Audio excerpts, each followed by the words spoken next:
선생님, 저는요, 너무 봉사활동을 많이 해요.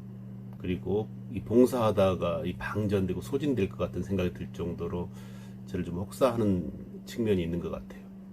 그리고 이제 큰아이 때는 그런 문제가 없었는데, 작은 아이하고 갈등이 상당히 많이 생깁니다. 또 작은 아이는, 큰 아이는 말을 잘 들었는데, 작은 아이는 자기가 원하는 진로 선택, 예술 계통인데 진로 선택을 하면서, 엄마가 원하는 방향과 많이 이제 다른, 그리고 또 엄마에 대해서 어떤 부탁하는 측면이 아니라, 일종의 요즘에 그 아이들이 갑질을 한다고 그러죠. 갑질하는 딸의 모습이 돼서 제가 좀 불편해요. 이제 이런 얘기를 하시더라고요. 자, 이 문제, 아이와 갈등을 어떻게 해결할까요? 하고 하는 질문이었어요. 어, 늘 아까 이제 말씀드렸던 것처럼 이제 그런 생각을 하죠. 어떤 분들이 어떤 얘기를 할 때 그 얘기만 고 판단하면 안 된다는 거죠. 어, 고3 아이가 예민하고 엄마하고 갈등을 빚을 수 있다고 하는 것은 당연한 거고, 그것에 대해서 큰 문제가 있다는 생각은 들지는 않더라고요.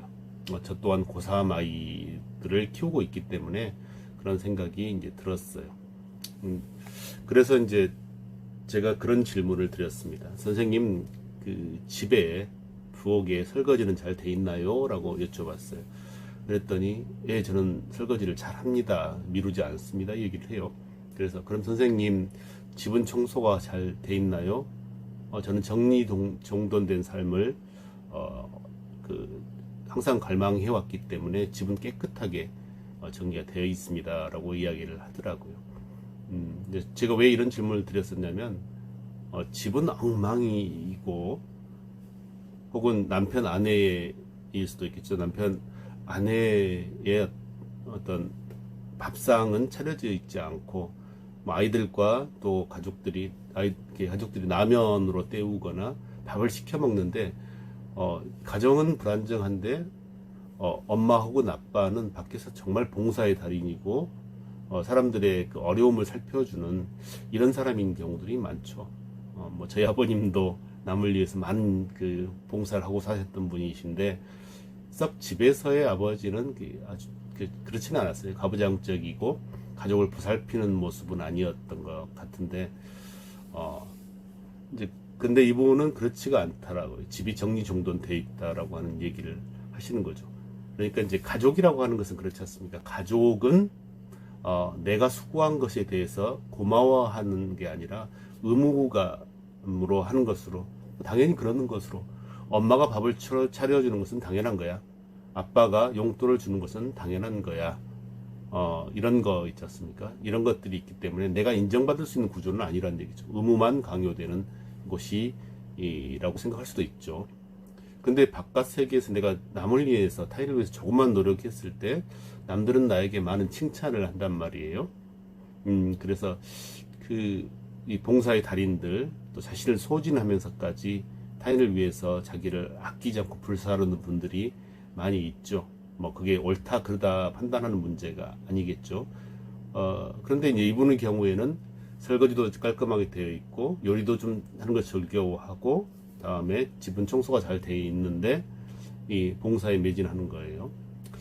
그래서 이제 다른 질문을 하나 했습니다. 그러면 저녁 밥상에서 가족들이 오붓하게 식사를 하시나요? 라고 여쭤봤어요. 그랬더니, 그게 문제예요. 그게 왜 문제인 거 하니, 이제 남편에게 새로운 직장이 생기기로 해서 그쪽으로 온 가족이 이사를 했고, 그 몇 개월이 흐른 거예요. 근데 이제 코로나 사태가 터진 거죠. 그래서 남편이 이곳으로 이사 오는 것이 미뤄질 수밖에 없었던 거죠. 그러면서 이제 주말 부부가 되죠. 또 바빠지면 이제 2주에 한 번씩 만나기도 하고. 그런데 이제 그 이후에 이분에게 생겨난 불안증들이 있었다는 거죠. 불평, 불만들이 쌓이기도 하고, 둘째 아이하고 갈등 구조가 생기기도 하고 이랬다는 거죠. 그래서 이제 저는 고3 딸과 딸이 예민함과 엄마의 예민함이 부딪혔는데 고3 딸의 예민함은 이해가 됐어요. 근데 엄마의 예민함은 어디서 온 것인가에 대해서 좀 생각을 해봤죠. 그래서 그 어머니에게는 이런 조언을 드렸습니다. 앞으로요, 남편에게 2주 동안은 집으로 오라고 하세요. 그리고 2주는 남편을 찾아가시는 게 어떻겠습니까? 라고 이야기를 했어요. 그 얘기는 이제 무슨 얘기냐면, 남편이 집으로 오는 것은 아빠로서 오는 것이죠. 아빠의 의무를 다하고 가족을 보살피는 가장의 역할을 하는 이런 형태로서의 아빠가 주어지는 거죠. 그 사람이 남편으로서, 나를 사랑하는 남자로서 오는 것은 아니라는 거죠. 왜냐하면 그 아빠는 일주일 만에 오는 것이고 2주 만에 오는 것이고, 그래서 가족 전체가 공유하는 아빠가 되는 거죠. 나만의 남자는 아닌 거예요. 근데 이제 그 아내가 남편을 찾아갔을 때는 나만의 남자죠. 단 두 사람만의 관계 형성이 이루어지기 때문에 그 젊은 부부가 오랫동안 떨어져 사는 것이 힘들 수도 있겠다는 생각을 했기 때문에 이제 그런 말씀을 드렸어요. 그랬더니 이제 그분이 그러시는 거예요. 아니, 얘들만 놔두고 어떻게 가요? 라고 얘기를 하시더라고요. 그래서 제가 옆에 분들한테 말씀을 드렸어요. 사춘기 아이들에게 이 엄마 아빠가 집을 비우면 너무나 불행해 할까요? 걱정하고 두려워 잠을 못 잘까요? 그러니까는 다 웃으시더라고요. 엄마 아빠가 없으면 아이들은 너무 행복하다는 거예요. 엄마 아빠의 착각이죠. 그리고 엄마 아빠는 없어도 되지만 피자는 시켜야 되고 치킨은 시켜야 되는 거죠. 그래서 엄마 아빠가 없는 집은 나에게 자유로운 집, 이 힘이 있는 곳이 되는 거예요. 그래서 일주일에 이틀 정도는 떨어져 있는 것도 이제 한 달에 이틀 정도 떨어져 있는 것도 괜찮겠다 하는 생각을 해본 거죠. 그래서 그분도 아주 그 얘기를 듣고 맞아요, 그런 것 같아요 라고 이야기를 하시더라고요. 그래서 2주는 2주 동안 아빠는 공유되는 아빠인 거고, 2주 동안의 아빠는 그 아내의 남자, 내가 사랑하는 남자인 것이죠. 그래서 제가 그 말씀을 드렸어요.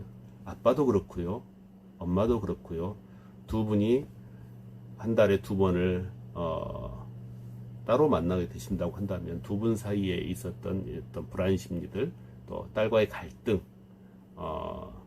다음에 내가 내 몸을 혹사하면서 하는 봉사활동, 이런 것들이 이제 자연스럽게 평화로워질 것이다 하는 말씀을 드렸습니다. 그 사람은 그런 것 같아요. 사랑하고 사랑을 주는 것. 그래서 사랑 없이 살 수 없는 게 인간인 것 같다는 생각을 하는데, 사랑의 형태가 워낙 다양하지 않습니까? 이 사랑의 형태들 속에서 또 엄마 아빠로서의 의무만 있는 것은 아니죠. 이 사랑하는 사람으로서 관계 형성들이 유지되는 것 또한 매우 중요한 우리 삶의 자양분이 아닌가 생각을 합니다.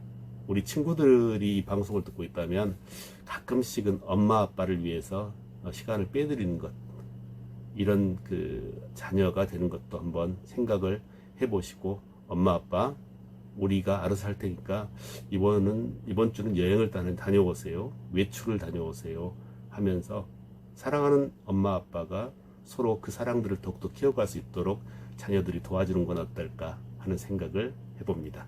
방송 마치겠습니다.